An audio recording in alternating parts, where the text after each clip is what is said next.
Hi everyone. My name is Asma Mohammed. I wanted to share a bit of why I started advocacy work with you all.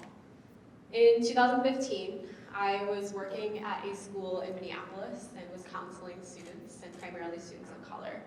And a few blocks away from where I was working, a man that I didn't know was shot and killed by the police.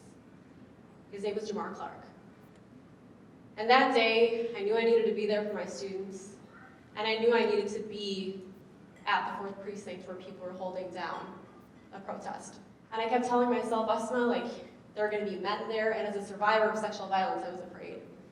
And I didn't want to show up. I was terrified. But then I remembered one of my students.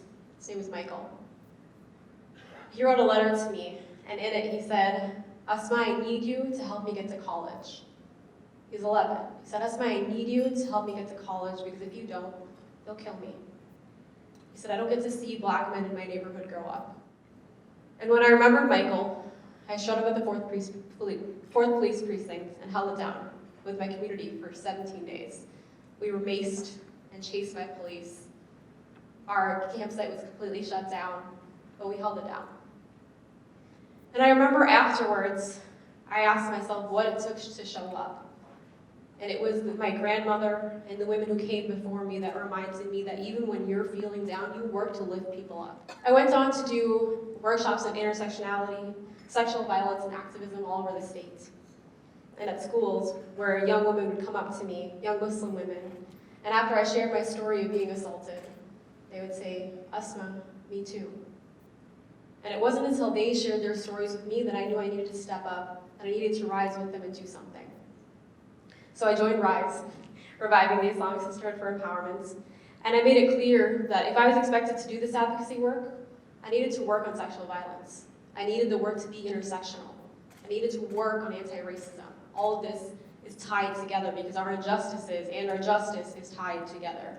So in 2017, my friend Sarah Super and I got together to talk about what we could do to support survivors of sexual violence in Minnesota.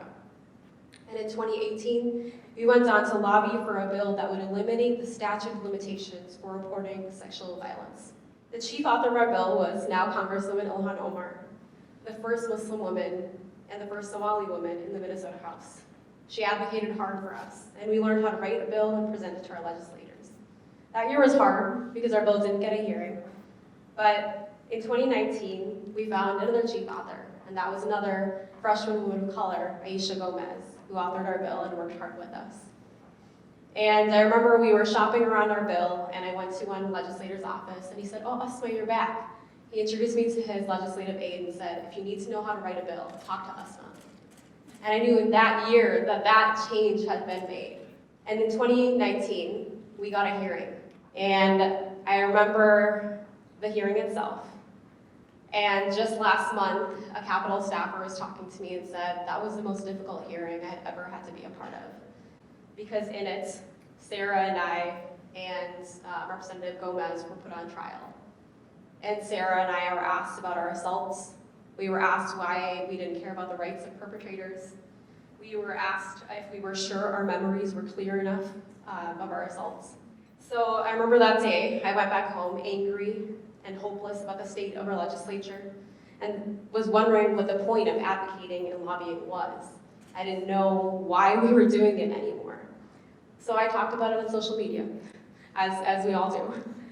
And I wrote out about why that white male senator decided to talk to us that way, right? That Senate is ruled by white men. And he ended up reaching out to Sarah and I after reading our posts on social media to talk to us about our bill and apologize.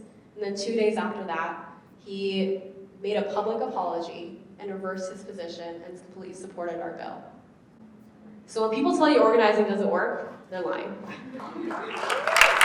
Although our piece of legislation was not included in the final public safety omnibus bill, we knew that we had changed something.